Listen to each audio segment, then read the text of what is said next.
राधे राधे, जय माता की भक्तों। आप सभी का स्वागत करती हूँ स्पिरिचुअल ज्ञान साधना में और आप सभी से अनुरोध करती हूँ कि स्पिरिचुअल ज्ञान साधना को सब्सक्राइब कर लीजिए और बेल आइकन को प्रेस कर दीजिए ताकि आपको नई नई वीडियोस का नोटिफिकेशन मिलता रहे। सनातन धर्म में हर महीने कृष्ण पक्ष की अंतिम तिथि को अमावस्या की तिथि आती है। वर्ष 2024 में आषाढ़ मास की अमावस्या तिथि 5 जुलाई 2024 शुक्रवार को है। इस विषय में हम आपको पहले ही बता चुके हैं। आज की वीडियो में हम आपको बहुत ही अधिक महत्वपूर्ण बातें बताने वाले हैं। जय माता की, राधे राधे। कैसे हैं आप सभी लोग? आशा करते हैं सभी लोग बहुत अच्छे होंगे। बताने के लिए कमेंट में जय माता की, राधे राधे अवश्य ही लिखिएगा। तो आज की वीडियो में हम बात करेंगे आषाढ़ मास की अमावस्या तिथि के विषय में कि यदि आपकी कुंडली में पितृदोष, आपकी कुंडली में काल सर्प दोष या फिर शनि दोष है तो आप अमावस्या तिथि पर किस प्रकार से इन दोषों को अपनी कुंडली से मुक्त इन दोषों से आप मुक्ति पा सकते हैं। आपकी कुंडली से इन दोषों को आप कैसे दूर कर सकते हैं। तो बहुत ही सुंदर, बहुत ही महत्वपूर्ण वीडियो है आज की। पूरी वीडियो में बने रहिए, अंत तक देखिए। कुछ ना कुछ ऐसा आपको अवश्य मिलेगा जो आपके बहुत अधिक काम आएगा। देखिए, ये जीवन है मनुष्य का और मनुष्य जीवन में हम इतने करोड़ों लोगों में, करोड़ों से भी ज़्यादा लोग होंगे, इतने लोगों में हम अलग अलग तरह का सभी लोग जीवन जीते हैं। सबका अपना अलग अलग भाग्य है, सबका अपना अलग अलग व्यवहार है सबका, लेकिन कहीं ना कहीं ज़्यादातर लोगों के जीवन में दुख और तकलीफ़ें भरी हुई हैं। ऐसे बहुत कम लोग होते हैं जो पूर्णतः प्रसन्न हैं, हर तरीके से जिनके जीवन में खुशियाँ ही खुशियाँ हैं। तो यहाँ हम आपको एक बात बता दें। देखिए, वैसे तो कहा जाता है कि हमारे प्रारब्ध का ये फल हमें मिल रहा है कि हमने जो कर्म किए थे उसके हिसाब से ही हमें ये जीवन मिला है। लेकिन ये तो बात कही जाती है, लेकिन यहाँ पर यह भी है कि जो आपको ये जीवन मिला है, इस जीवन में आप अपने कर्मों को अच्छा बनाकर, अपने कर्मों को सुधार कर, अपने जीवन में जो भी कष्ट चल रहे हैं, तकलीफ़ें चल रही हैं, उनको दूर कर सकते हैं, अपने भाग्य को बदल सकते हैं।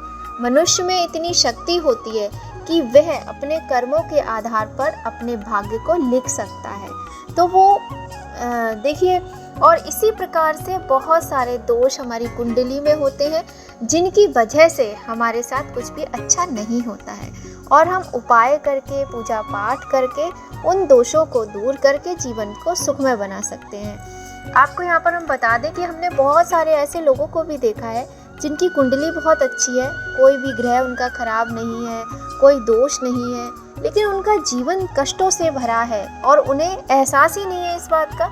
बाकी जो उनके परिवार के लोग होते हैं, जैसे मान लीजिए कोई व्यक्ति है, उसकी पत्नी है, उसकी माँ है या उसके बच्चे हैं, वो कष्ट भोग रहे हैं, पर वो जो व्यक्ति है उसको उन कष्टों का कोई एहसास नहीं है।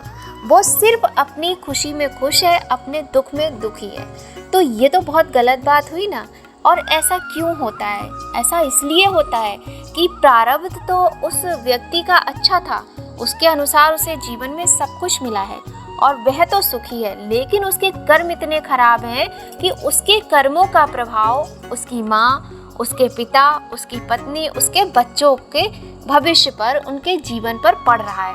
पर बात यहाँ पर यह है कि वह इस बात को समझे तब ना, नहीं समझता है, जबकि कहीं ना कहीं वह भी इन सब चीज़ों के फल को भोग रहा होता है। खैर, इस तरीके से बातें करेंगे तो बहुत समय निकल जाएगा। चलिए, अब जो महत्वपूर्ण बातें हैं, मुख्य बातें हैं, उन्हें कर लेते हैं। मैं तो मानती हूँ कि सबसे ज़्यादा महत्वपूर्ण तिथि अगर कोई होती है तो वो अमावस्या की ही होती है। क्यों? क्योंकि यह तिथि पितरों को समर्पित होती है और जो हमारे अपने, जो हमारे पूर्वज होते हैं, जो हमें छोड़कर कहीं ना कहीं चले गए हैं और वो किसी तरीके से अगर दुखी हैं, वो तकलीफ़ में हैं, तो हमारे जीवन में कोई खुशी नहीं आती है, हमारे जीवन में कोई सुख नहीं आता है। और कितने भी हम प्रयास कर लें, पूजा पाठ भी हम करते हैं, किंतु यदि पितृदोष निवारण के उपाय नहीं करते हैं, अपने पितरों को प्रसन्न करने के उपाय नहीं करते हैं, तो हमारा जीवन दुखों से ही भरा रहता है। पूजा पाठ का फल भी क्षणिक ही मिल पाता है, या फिर कहें पूजा पाठ करके अपने कर्मों को सुधार कर हम प्रयास बहुत करते हैं, पूर्णतः हमें शांति प्रसन्नता प्राप्त नहीं हो पाती है। हमारे बच्चे, हमारे जीवन में दुख ही दुख आते रहते हैं। तो आप लोगों से हाथ जोड़कर विनम्र निवेदन है कि यदि आप पहली बार चैनल पर आए हैं तो जल्दी से सब्सक्राइब कर लीजिए। आपका अपना यूट्यूब चैनल है, और बेल आइकन को प्रेस कर दीजिए ताकि आपको इम्पॉर्टेंट वीडियोस का नोटिफिकेशन मिलता रहे।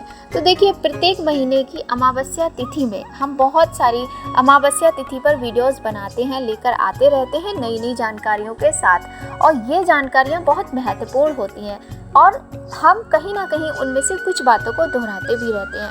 आज मैं आपको एक बात बताऊंगी। कभी कभी क्या होता है कि हमारा बहुत ही प्रिय व्यक्ति होता है, चाहे माँ हो, पिता हो, दादी हो, बाबा हो, नानी नाना, कोई फ्रेंड हो, कभी कभी इतना दुर्भाग्य होता है कि अपनी संतान ही क्यों ना हो, है ना।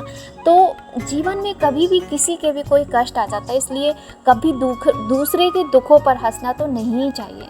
अब हम यहाँ पर मेन बात करते हैं, जैसे कि कभी कभी क्या होता है, हमें सपने में जो मृत लोग हैं वो दिखाई देते हैं, चाहे वो हमारे परिवार के हों, चाहे हमारे जान पहचान के हों। इसका मतलब क्या होता है? लोग कहते हैं सपने वही आते हैं जो हम सोचते हैं, पर ऐसा नहीं है। अपना स्वयं का हमारा अनुभव है, ऐसा कुछ भी नहीं है। कभी कभी ये होता है जो नहीं सोच रहे होते हैं वो हमारे सपने में आता है, और अब वो मृत परिजन जो आपके हैं या मृत जानने वाले जो आपके हैं, वो किस अवस्था में आपको दिखाई दे रहे हैं। वो रो रहे हैं, वो भूखे हैं, वो दुखी हैं, या फिर वो खुश हैं, या आपसे किस तरह की वो बात कर रहे हैं। यदि वो प्रसन्नता पूर्वक आपसे बात कर रहे हैं या मुस्कुराते हुए दिख रहे हैं, तो ये संकेत बहुत अच्छे होते हैं, आपके जीवन में आपको खुशियाँ देने वाले होते हैं। कहीं ना कहीं आपको जीवन में सफलता मिलने वाली है और आपके जीवन से कष्ट दूर होने वाले हैं। वहीं यदि हमारे जो जानने वाले, हमारे प्रियजन जो होते हैं, जो संसार में नहीं है, वो सपने में आकर हमें रोते बिलखते दिखते हैं, भूखे प्यासे दिखते हैं, हर तरीके से परेशान से दिखते हैं, तो ये एक संकेत होता है जीवन में आने वाली परेशानियों का। अब हम सोचते तो हम भी हैं कि क्या उपाय करें, जो परिजन हमें दुखी दिखे हैं वो हमें खुश दिखे, हमें सुखी दिखे, ऐसा हम क्या कर सकते हैं। लेकिन नहीं दिमाग काम करता है, क्योंकि व्यस्तता भरा जीवन है। कष्टों में भी इंसान व्यस्त रहता है और सुखों में भी व्यस्त रहता है। कहने का तात्पर्य है, ये जो समय चल रहा है इतना भाग दौड़ वाला है, इतना ये तीव्र गति वाला है कि इसमें मनुष्य के पास समय नहीं है, किंतु ध्यान देना चाहिए। अब हम कुछ तो कर नहीं पाते, हमें कोई इतना विद्वान व्यक्ति भी नहीं पता है जिसके पास हम जाएं और सारी बातों का हम पता लगा लें कि हमें ऐसा सपना क्यों आया। और ऐसा भी है कि कहीं कहीं फीस इतनी ज़्यादा होती है, जो विद्वान लोग होते हैं, कि भाई हमारे पास इतना है नहीं कि हम दान पुण्य करें, पूजा पाठ करें, घर चलाएं, या फिर हम ऐसे फीस देकर और इन बातों का पता लगाएं। तो हम कुछ नहीं कर सकते। तो कम से कम प्रत्येक महीने की अमावस्या तिथि पर हम थोड़े से छोटे छोटे उपाय हैं उनको कर सकते हैं। हिंदू धर्म में आषाढ़ मास की अमावस्या तिथि को बहुत अधिक महत्वपूर्ण माना जाता है। आषाढ़ मास की अमावस्या को आषाढ़ी अमावस्या या हलहारिणी अमावस्या भी कहा जाता है। इस दिन किसी पवित्र नदी में स्नान करने के बाद पितरों के निमित्त दान पुण्य और तर्पण करने का विधान है। इससे पितरों का आशीर्वाद आप पर बना रहता है। पितृदोष, काल सर्प दोष को दूर करने के लिए अमावस्या तिथि को बहुत अधिक शुभ माना जाता है। इसके अलावा इस दिन कुछ उपाय करने से पितृदोष और काल सर्प दोष से भी मुक्ति मिलती है। तो चलिए बात कर लेते हैं कि कौन से उपाय हैं जो कि करने से हमें पितृदोष, काल सर्प दोष से मुक्ति के उपाय करने से हमें इन दोषों से मुक्ति मिलती है। तो यहाँ पर पहले मैं आपको काल सर्प दोष और पितृदोष से मुक्ति का उपाय बताती हूँ। और पितृदोष मुक्ति का उपाय ही है जो आपके इस तरह के सपनों का हल है। कहा जाए, आपके इस तरह के सपनों में दुखी दिखाई देने वाले आपके प्रियजनों को खुश करने का उपाय है। तो वीडियो को ध्यान से सुनिए। और फिर से आपसे नम्र निवेदन है कि यदि चैनल को अभी तक सब्सक्राइब नहीं किया है तो कर लीजिएगा और बेल आइकन भी प्रेस कर दीजिए। और हाँ, आपसे हाथ जोड़कर विनती है, यदि वीडियो आपको थोड़ी भी लाभप्रद लगती है, थोड़ी भी सहायक लगती है, तो आप एक लाइक ज़रूर करें। आपके लाइक से हमें बहुत अधिक प्रेरणा मिलती है। तो चलिए बात करते हैं काल सर्प दोष उपाय का। अगर किसी व्यक्ति की कुंडली में काल सर्प दोष है तो उसे आषाढ़ मास अमावस्या के दिन भगवान शिव की पूजा करनी चाहिए।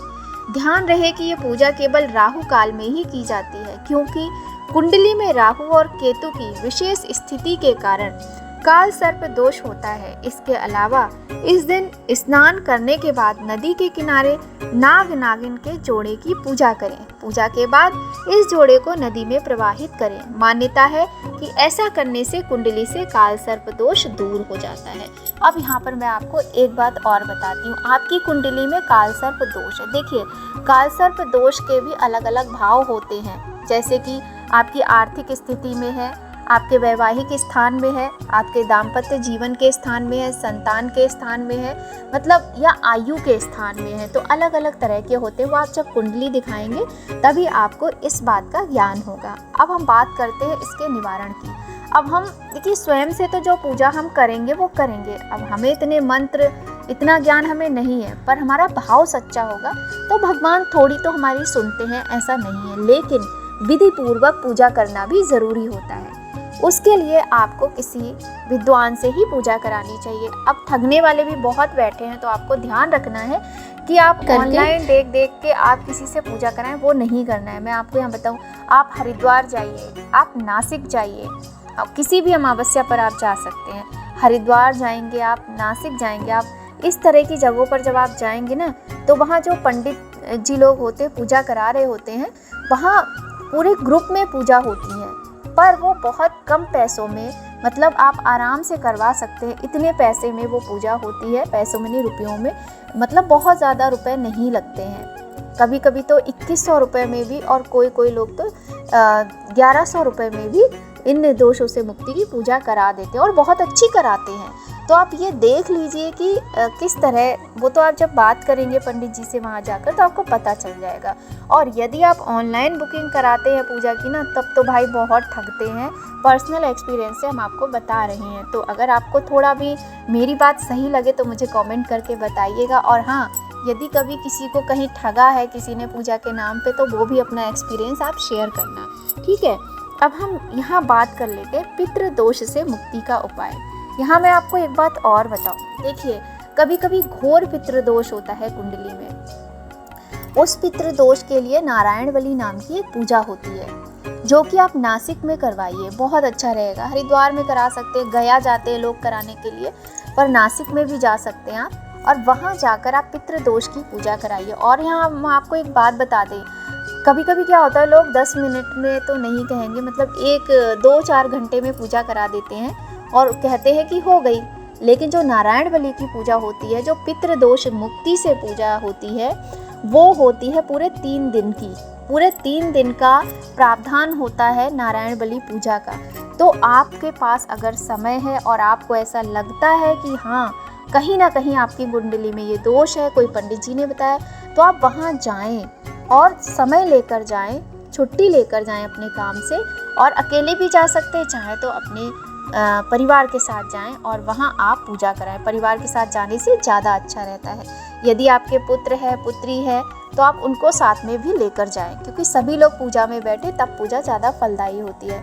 बाकी मजबूरी में तो इंसान कुछ भी करता है। फिलहाल हम बताते हैं यहाँ पर जो हम स्वयं से कर सकते हैं, क्योंकि अब इतनी जल्दी कोई जा नहीं सकता। कल अमावस्या है आषाढ़ की, इसके बाद श्रावण की अमावस्या आएगी, उसका भी बहुत महत्व होता है। तो यदि आप बहुत अधिक परेशान हैं तो आप बिना सोचे समझे, बिना देर किए बुकिंग करा लीजिए और आप चले जाइए और पूजा करा लीजिए। मैं तो आपको यही सलाह दूंगी, क्योंकि जो स्वयं भोगता है ना चीज़ों को, उसको एहसास होता है कि दुख होता क्या है, खुशी होती क्या है। उसी अनुभव के आधार पर हम आपको ये सलाह दे रहे हैं। पितृदोष से मुक्ति के लिए आपको प्रत्येक अमावस्या, प्रत्येक महीने की अमावस्या पर सुबह ब्रह्म मुहूर्त में उठना चाहिए और आपको पहले से सारी तैयारी कर लेनी है। कुछ दान दक्षिणा के लिए ले लीजिए, किसी ब्राह्मण को, गरीब को दान करेंगे जो भी, तो आप वो सामान ले लीजिएगा।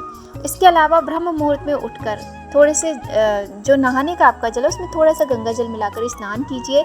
स्वच्छ वस्त्र पहनिए, धुले हुए वस्त्र। इसके बाद जब सूर्य देवता निकल आएँ, उनके निकलने के 1 घंटे के बाद आप दक्षिण दिशा की तरफ मुख करके स्टील के लोटे में, देखिए आपको धातु का ध्यान रखना है, तांबे के लोटे में पितरों को जल नहीं चढ़ाया जाता है। स्टील का लोटा ले लीजिए, उसमें काले तिल, गंगा जल और शुद्ध जल और कुछ मीठा मिलाकर, चीनी मिला लीजिए, शक्कर मिला लीजिए और दक्षिण दिशा की तरफ मुख करके ओम सर्व पितृ चरण कमलेभ्यो नमः, प्रथम पितृ नारायणाभ्यो नमः, इस तरह से बोलते हुए आपको जल देना है। साथ ही हम आपको यहाँ ये बता दें, और जिसको ना, जैसे हम बाहर नहीं जा पा रहे हैं और बच्चों की पढ़ाई में बहुत अधिक बाधा आती, कहीं ना कहीं पितृदोष है, इसके लिए आप पूरे साल की 12 अमावस्या तिथि को ब्राह्मण को घर में बुलाकर भोजन कराइए और उनको दान देकर संतुष्ट कीजिए। गरीबों की तो आपको सहायता करनी ही है, किसी को चप्पल की ज़रूरत है, पानी की ज़रूरत है, अन्न की ज़रूरत है, वो कीजिए। साथ ही आप बच्चों पर हाथ मत उठाइए, अपनी पत्नी पर हाथ मत उठाइए और पत्नी पति का अपमान ना करें। अपने बच्चों को खूब प्यार कीजिए, छोटे भाई बहनों से भी प्यार कीजिए और माता पिता का सम्मान कीजिए, गुरु का आदर करें। किसी भी स्त्री को कभी गाली ना दे। मैंने देखा है पुरुष में पता नहीं क्या एक ऐसा ईगो होता है कि जो वो पता नहीं स्त्री को कितना क्या समझता है, ये नहीं सोचता कि जो हमारी माँ होती है वो भी एक स्त्री है, हमारी पत्नी भी स्त्री है, बहन भी स्त्री है, सब तो महिलाएं हैं, सब तो ये, और देवी माँ का स्वरूप कन्याएं होती हैं, अपनी बेटियों को गालियां देते हैं लोग। ऐसे लोगों को मैंने देखा है। तो देखिए, आप अपने भाग्य को खुद खराब कर रहे हैं यदि आप ऐसी गाली गलौज कर रहे हैं। तो अगर कर रहे हैं तो मत कीजिएगा, आपके भले के लिए कह रहे हैं, बाकी जैसी आपकी इच्छा। भुक्तभोगी होता है इंसान, फिर भी सुधरता नहीं है, एक छोटे से घमंड में आकर, एक ईगो में आकर। ऐसे भी लोगों को मैंने देखा है। तो गाली नहीं देनी चाहिए। ये तो जो आपके दैनिक जीवन में प्रयोग में आने वाली आवश्यक बातें हैं वो हैं, ठीक है। आप भोजन बनाइए बिना प्याज लहसुन का और घी में बनाइए, सरसों के तेल में नहीं बनाना होता है। घी में भोजन बनाइए और सिंपल भोजन बनाइए। आप आलू की सब्ज़ी बना लीजिए, दही होना चाहिए, दही में शक्कर डाल दीजिए मीठे के नाम पे, पूड़ी बना लीजिए और उड़द की दाल की कचौड़ी, अरबी की सब्ज़ी। आप इस तरीके से ये भोजन बना के पंडित जी को बुलाकर घर में उनसे पूरा संकल्प करवा के तर्पण विधि भी करवा सकते हैं। तर्पण विधि करवा के आप उनको भोजन कराइए और 21-51 जो कि भी आपकी श्रद्धा हो उनको दक्षिणा देकर संतुष्ट करें। बाकी यदि आप 12 महीनों का कर रहे हैं तो आपके पास सामर्थ्य ज़्यादा नहीं है तो 12 महीनों में कम से कम 2-3 बार तो आपको वस्त्र आदि भी दान करने चाहिए, क्योंकि हम जो भी दान करते हैं वो सीधे हमारे पितरों तक पहुंचता है। वस्त्र है, चप्पल, जो भी चीज़ें होती हैं, छाता, टोपी, हर चीज़ जब हम पितृ विसर्जन अमावस्या आती है ना श्राद्ध के दिनों में, तब एक एक चीज़ इसीलिए दान की जाती है ताकि जो हमारे पितृ ऊपर हैं या हम मरने के बाद जब हम जाएंगे तो हमें किसी चीज़ की कमी नहीं होगी, हमें प्रताड़ित नहीं किया जाएगा। छोटी छोटी सी बातें हैं पर बहुत काम की बातें। अब हम बात करते हैं पूजा पाठ की। शिव जी की पूजा जरूर करें, नारायण की पूजा करें, तुलसी माँ की पूजा अवश्य करें और पीपल की पूजा का तो बहुत अधिक वैसे भी मैं बताती हूँ आपको हमेशा ही, क्योंकि जो मुझे पता है मैं वही आपको बताती हूँ। दैनिक जीवन में आपको पीपल की पूजा करनी चाहिए और रोज़ नहीं करते तो शनिवार और अमावस्या पर अवश्य करें। साथ ही ये भी ध्यान रखें कि रविवार के दिन पीपल की पूजा नहीं की जाती है, इस बात का भी ध्यान रखें। और पीपल की पूजा आपको क्या करना है, तब भी आपको स्टील के लोटे का ही प्रयोग करना है। कच्चा दूध, काले तिल, थोड़ा सा मीठा, गंगा जल और शुद्ध जल मिलाकर लोटा भर लीजिए और अमावस्या के दिन आप घी का दिया जलाइए, घी का दिया बना लीजिए और कुछ भी लेकर जाइए। मंदिर में आप कुछ नहीं तो केले खरीद लीजिए और 11 रुपए रख लीजिए, वहाँ चढ़ाइए, पीपल की पूजा कीजिए। वहाँ आप ये पैसे और केले चढ़ाइए और दिया जलाइए और ओम सर्व पितृ चरण कमलेभ्यो नमः, या फिर आप पितृ स्तोत्र का पाठ कर सकते हैं। और पितरों के निमित्त बहुत सारे मंत्र होते हैं, आप किसी का भी जाप कर सकते हैं। कुछ नहीं आता है तो आप ये बोलें सर्व पितृ चरण कमलेभ्यो नमः या फिर प्रथम पितृ नारायणाभ्यो नमः। नारायण जो है वो पितरों के देवता हैं, तो उनकी पूजा आप जब करेंगे तो उस पितृ प्रसन्न होंगे।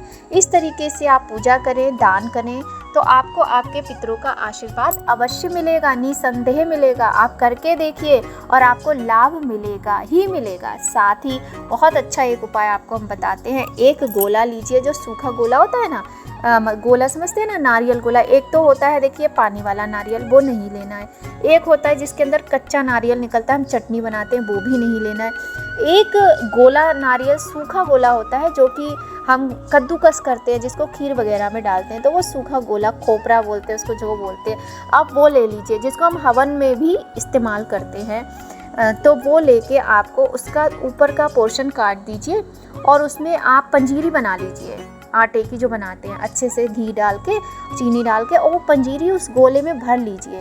उसको फिर वैसे ही उसका मुंह ढक के किसी भी पीपल के पेड़ के नीचे, ये ध्यान रखना है, किसी भी पीपल के पेड़ के नीचे गड्ढा खोदकर आपको उसे अंदर दबा देना है।